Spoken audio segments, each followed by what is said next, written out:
Picture the scene. It is the absolute darkest, coldest part of the year. You are inside your home, standing in your living room, and you're staring at a piece of the wilderness you have just dragged indoors. Right, as you do. Exactly. You string it up with fairy lights, you place all these carefully wrapped gifts around its base, and you gather your family around it. And we just do this every winter, totally without a second thought. We do. It is a deeply comforting, familiar tradition. But if you zoom out a bit, it is also a pretty profound psychological exercise. Oh, for sure. You're basically taking the vast, uncontrollable forces of nature, taming them and, bringing them inside. Yes, to serve as this beacon against the dark. Now, we're intimately familiar with how this works in Western winter traditions. Right, the classic Christmas tree. Right. But today, we are going to explore how this exact same human impulse is being applied to one of the most epic, sprawling, and frankly, ancient stories in human history. I am so excited for this one. Have you ever heard of a Diwali tree? It's a concept that really takes people by surprise. I mean, I was surprised when I first heard it. Yeah, primarily because it merges two seemingly completely disparate domains. You have the domestic tranquility of a potted indoor plant, right? Right. And you are linking it to a millennial-old narrative involving exiled royals, interspecies warfare, and airborne chariots. Which is just wild to think about. And that bridge between the domestic and the epic is precisely what we are unpacking in this deep dive today. Exactly. We are looking at a really remarkable children's book simply titled Diwali Tree. We have story excerpts penned by Anil Banat OBE, and they're paired with these incredibly rich, vibrant illustrations by Ishan Trivedi. The art is just stunning. It really is. Yeah. But what makes this source material so compelling is that it is not just a passive retelling. No, not at all. The project is backed by the Rita Trust, and their entire foundational philosophy completely recontextualizes how we read this ancient text. Yeah, so the name Rita is the key to this entire endeavor. Okay, tell us about that.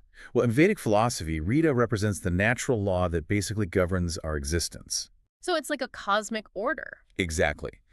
It is the fundamental underlying order of the cosmos. It regulates the seasons, the moral fabric of society, and even the trajectory of our lives. So it's everything, essentially. Basically, yeah. When Rita is maintained, there is harmony.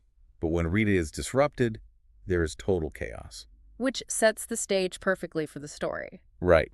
The Trust isn't just publishing a fun book. They are arguing that this ancient story, the Ramayana, is essentially a masterclass in how Rita is disrupted by hubris and ultimately restored by righteousness. Which means our mission today is to look at the mechanics of that disruption and restoration. Let's do it. We want to see how an ancient epic of magic and warfare gets distilled down into a tradition that you can, quite literally, string lights around in your living room. It's quite a journey. It is. So let's look at the initial disruption, the catalyst that throws the natural order entirely out of balance. We start thousands of years ago in North India with the royal family of Ayodhya. Right, so we have Rama, his wife Sita, and his brother Lakshman. But they are not in a palace, are they? No, they have been exiled. Which is a huge shift. It really is. The exile immediately establishes this intense state of vulnerability. They're forced out of the structured, predictable environment of their kingdom. And pushed into the unknown. Exactly, into the dense, unforgiving jungles of Middle India. They were living a completely ascetic lifestyle in a kutia, or a hut, enduring all the elements. But they adapt, right? They do. They maintain their discipline, which is actually a form of internal Rita for years. Until a highly unusual variable is introduced into their environment. A very shiny variable. Yes. Sita spots a golden deer. And I have always found this detail fascinating because structurally, a golden animal in any mythology is never just an animal. No, it's always a trap or a sign. Right. It is an anomaly. It is nature behaving unnaturally. But Sita is completely captivated by it. She is.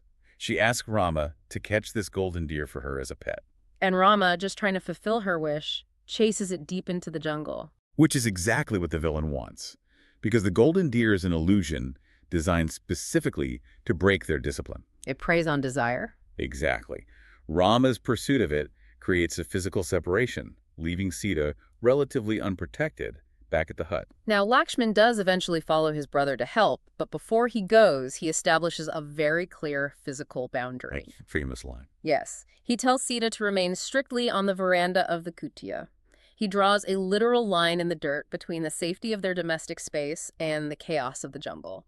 And this is the exact moment The true architect of this chaos reveals himself. King Revan. Yes, the ruler of Lanka, from across the southern seas. But Revan doesn't ride in on horseback or, march through the brush with an army. He arrives in a pushpak vimana. This is honestly one of the most striking details in the source text. I have to stop us here because this completely shatters how we typically view ancient storytelling. The pushpak vimana is explicitly described as an aircraft. It is. We are dealing with an ancient text that features a flying machine. It feels like we're suddenly reading ancient sci-fi.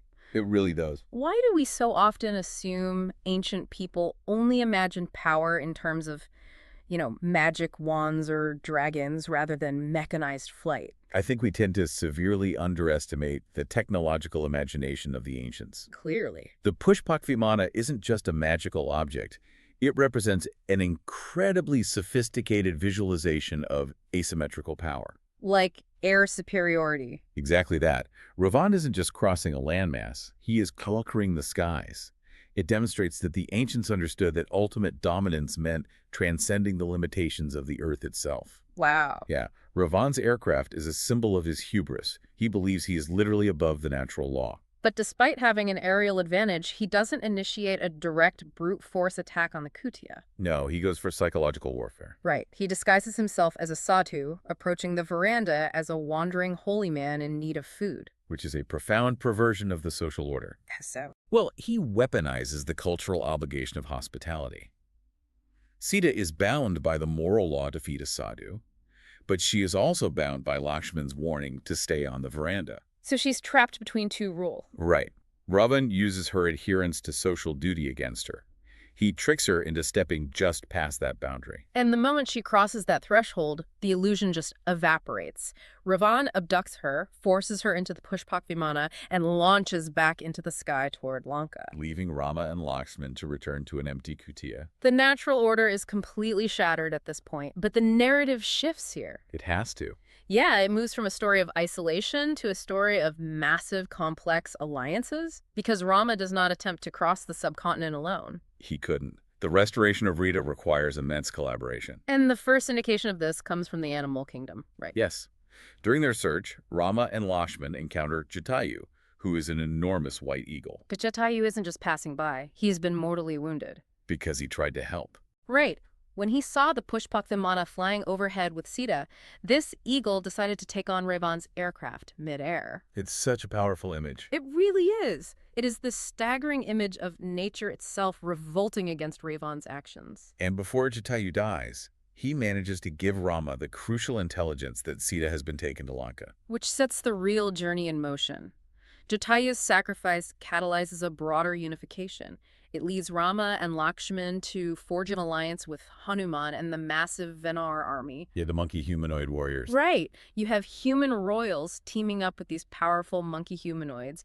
It is a pooling of entirely different species and distinct capabilities, all unified by a single moral objective. Which brings them to a massive geographical bottleneck. The ocean. Exactly. They march this entire army down to the southern shores of India, and they're faced with the sea.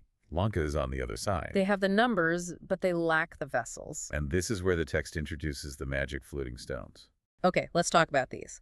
Hanuman and the Venar army gather these stones to build a bridge across a partially submerged landmass, while Rama recites wisdom mantras. Right. Now, let me play devil's advocate here. Are these simply magic stones that defy gravity?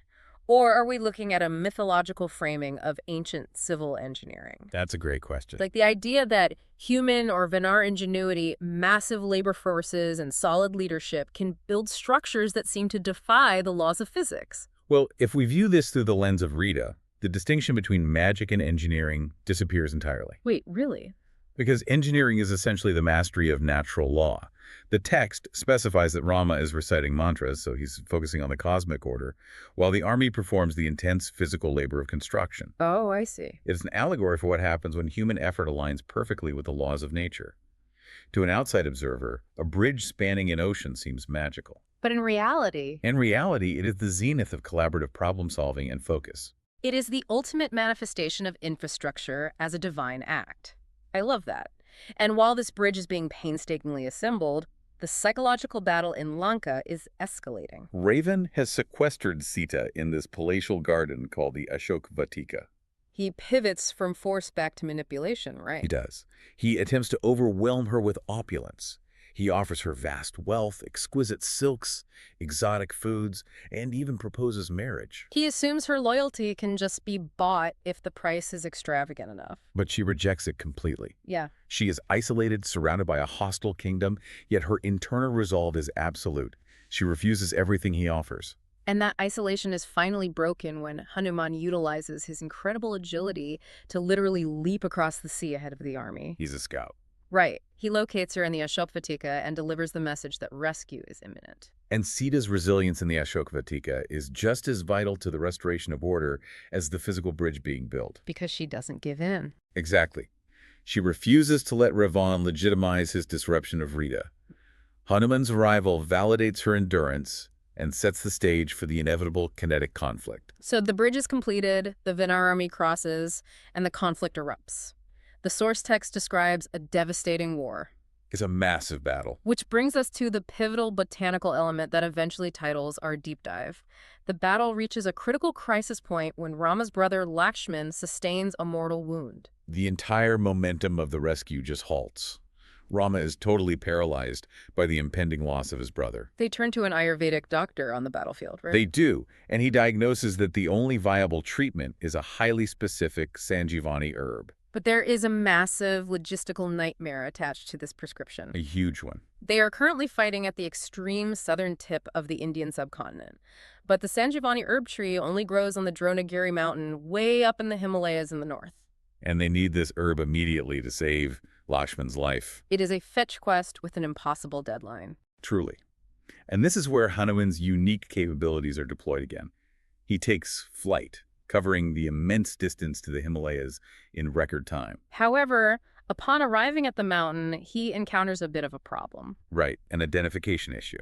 He does not possess the botanical expertise to isolate the specific Sanjivani herb among all the dense alpine flora.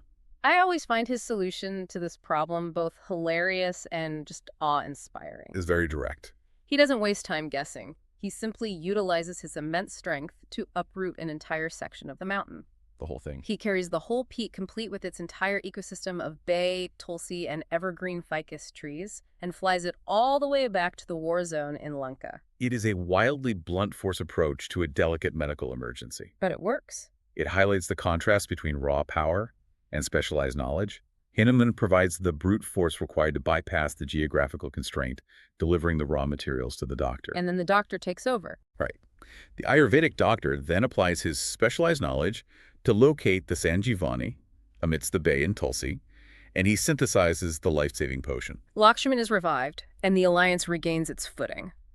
But even with Lakshman back on his feet, the war is far from over. Because Ravan is still there. Right. And Ravan himself seems entirely impervious to damage. Rama cannot seem to defeat him.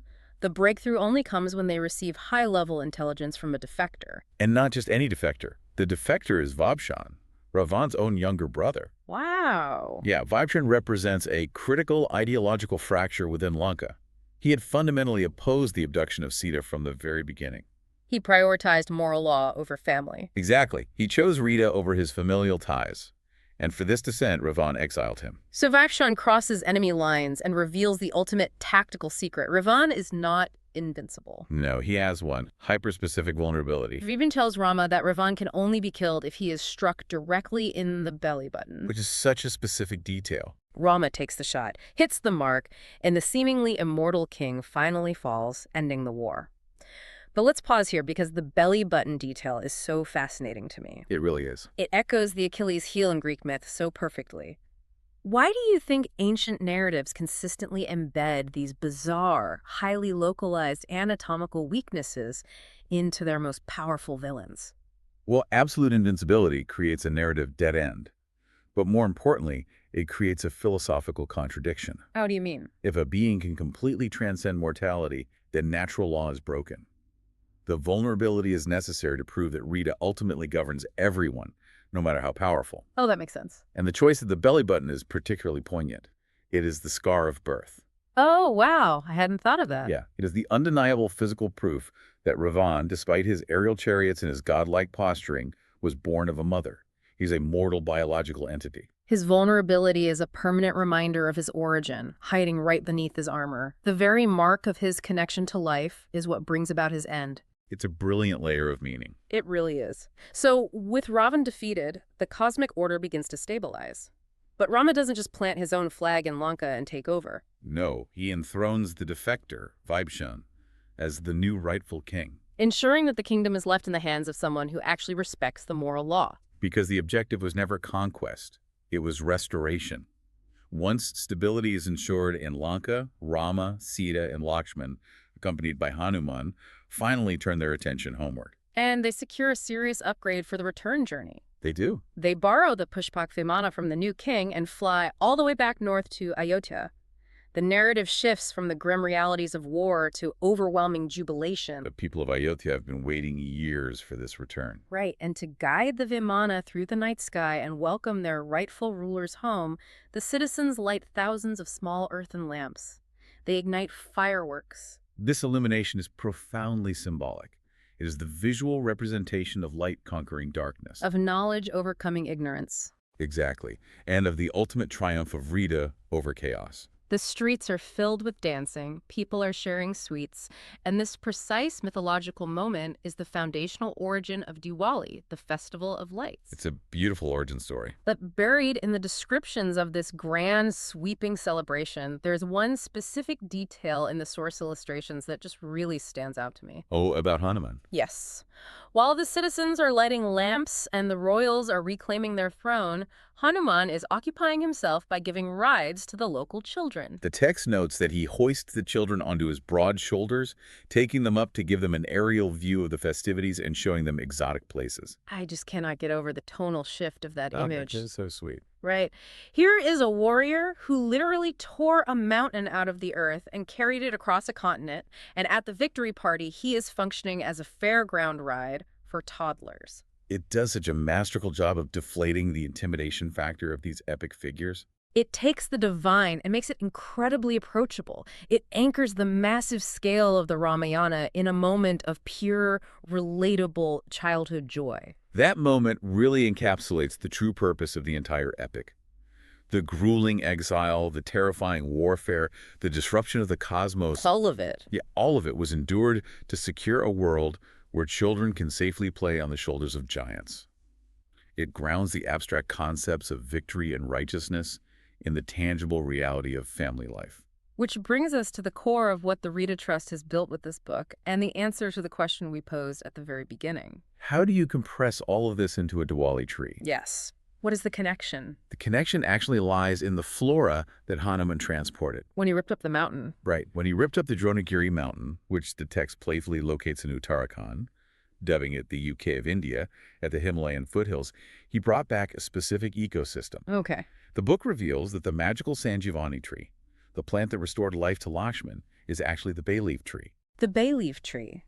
The exact same leaves sitting in a jar in your kitchen pantry right now. Exactly. The source material takes this grand mythological rescue mission and anchors it to a botanical reality. It is a deliberate translation of myth into physical practice. It is. The Rita Trust visualizes families bringing a potted bay tree into their homes for the festival. And they gather around it, play games, share sweets, exchange gifts, and most importantly, they string it with lights. The visual sources demonstrate this beautifully in practice. They show a community gathering where children are sitting around a storyteller. And the storyteller is dressed in royal robes, embodying the history. And right there on the stage is a potted bay leaf tree, wrapped in warm fairy lights. By formally recognizing the bay leaf tree as the Diwali tree, Anil Banat and the Rita Trust have engineered a physical anchor for an ancient philosophy. Traditions really do require tactile engagement to survive across generations, don't they? Absolutely. You cannot easily hand a child the abstract concept of Rita. No, that's way too complex. But you can hand them a string of lights and ask them to decorate the bay tree. You could explain that this tree represents the mountain Hanuman carried. That the lights represent the lamps of Ayodhya. Right, and that gathering around it represents the restoration of family and order. It embeds the moral lessons of the Ramayana into muscle memory. It bridges the gap between an epic text and a living room. This deep dive into the Diwali tree proves that ancient epics are not static artifacts locked behind glass. Not at all. Through Ishan Trivedi's evocative illustrations and the accessible narrative crafted by the Rita Trust, we see the Ramayana actively evolving. It's a living tradition. A story concerning golden deer, ancient flying machines, and mountain-moving monkey humanoids has been gracefully molded into a modern family tradition that you can literally water and tend to in your own home. It reinforces the idea that we are active participants in the continuation of these stories. We're keeping it alive. Yes. The natural law, Rita, is maintained by our willingness to remember it, celebrate it, and adapt its lessons for the next generation. Which leaves me with a final thought for you to consider.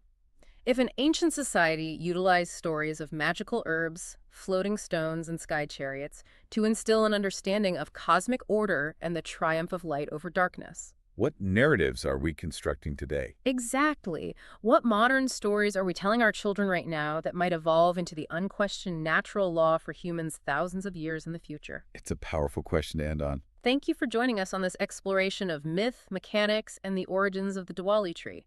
Keep questioning the traditions around you. You never know what epic stories are hiding in plain sight.